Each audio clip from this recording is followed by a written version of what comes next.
5 people died faster than they could feel it. On June 18, 2023, the OceanGate Titan submersible imploded 12,500 feet below the Atlantic surface. The collapse took 0.03 seconds.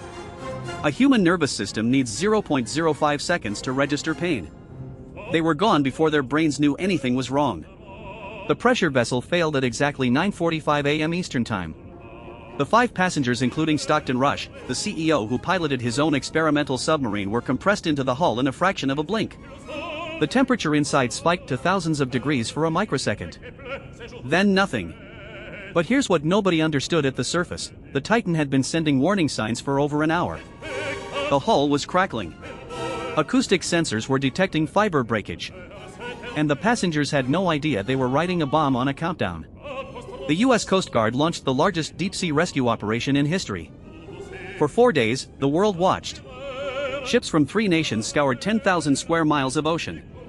But the search teams were looking for survivors. What they should have been looking for was a debris field.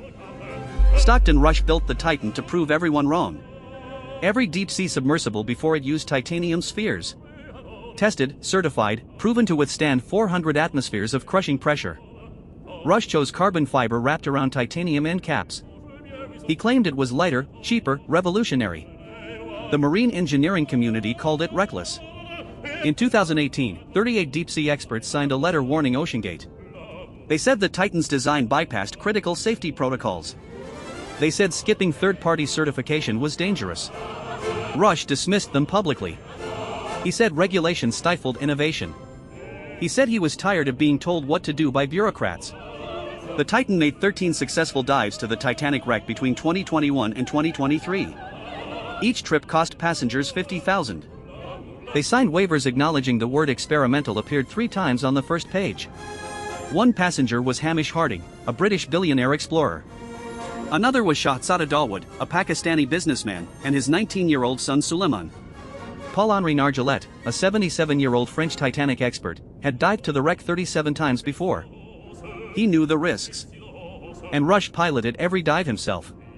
But what none of them knew was what engineers discovered after the implosion. The carbon fiber hull had been showing microscopic cracks since at least 2021. Former OceanGate employees testified they heard loud cracking sounds during previous descents. Rush told them it was normal. He called it the hull settling. One engineer, David Lockridge, was fired in 2018 for raising safety concerns. He warned that the viewport window was only rated to 1,300 meters. The Titanic sits at 3,800 meters. OceanGate sued him for breach of contract. What happened next proves he was right. The Titan began its dive at 8 a.m. The support ship Polar Prince tracked it by text message. Every few minutes, the sub sent a short status update. All good here at 500 meters. Depth 2,200 meters at 8:47 a.m. The messages were brief, procedural. At 9:45 a.m., communication stopped. The Polar Prince crew waited. They assumed signal loss. It happens sometimes at extreme depth. They sent queries. No response. By 10:15 a.m., they notified the Coast Guard. The Titan was officially missing. But here's what investigators pieced together later from acoustic data. At 9:45 a.m., a U.S. Navy listening array designed to detect enemy submarines picked up an anomaly. A sharp, violent sound signature consistent with implosion. The Navy didn't report it publicly for days. They couldn't be certain. The sound could have been anything: a geological event, debris shifting on the seafloor. But the timestamp matched exactly. What happened inside the Titan in those final moments? The hull was failing. Carbon fiber doesn't bend like metal. It fractures suddenly, catastrophically. Sensors placed inside the hull during previous dives recorded over 100 acoustic events, tiny fiber breaks that sounded like gunshots. Rush had ignored them. By 9:44 a.m., the hull was compromised. Seawater at 5,600 pounds per square inch was pushing inward. The structure held for seconds. Then a single carbon fiber strand snapped in the wrong place. The failure cascaded. In 0.03 seconds, the entire pressure vessel collapsed inward. The air inside compressed so fast it ignited. The 5 passengers were crushed and incinerated simultaneously. The Titan ceased to exist as a vehicle. It became a cloud of fragments falling toward the Titanic wreck below. And on the surface, the search had just begun. What they didn't know was the victims had been dead for 4 days while the world hoped. On June 22, a remotely operated vehicle found the Titan's tail cone. It was 1,600 feet from the Titanic's bow, resting on the seafloor. Within hours, they found the rest. The titanium end caps, the only part strong enough to survive, lay separated by 300 feet. Between them, a scattered field of carbon fiber shards, wiring, and fragments of the pressure hull. The Marine Board of Investigation began its analysis. What they found confirmed every warning the engineers had given. The carbon fiber hull had been subjected to repeated pressure cycles. Each dive to 3,800 meters compressed the material. Each return to the surface let it expand. Carbon fiber doesn't recover like metal. It degrades. Microfractures accumulate. The Titan's hull had been rated for 1 deep dive. OceanGate used it for 13. Testing done after the disaster showed the hull lost structural integrity after just 3 cycles. By dive 13, it was a time bomb. But here's the most damning evidence. In 2022, a passenger reported hearing cracking sounds during ascent. Rush laughed it off. He said the hull was talking to him. He claimed the acoustic monitoring system would give warning if anything was wrong. Investigators found that system was never independently verified. It was experimental, like everything else.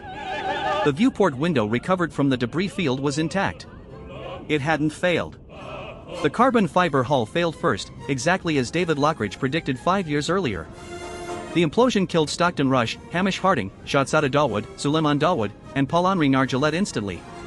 Their families received remains identified only through DNA testing. There wasn't enough left for anything else. The U.S. Coast Guard banned OceanGate from operating. The company dissolved. And investigators released a 200-page report concluding the disaster was entirely preventable. Every warning sign had been documented. Every safety measure had been available. Rush chose to ignore them all. The Titan implosion killed deep-sea tourism before it started. Every planned commercial venture to the Titanic was cancelled. Insurance companies refused coverage. Investors pulled funding.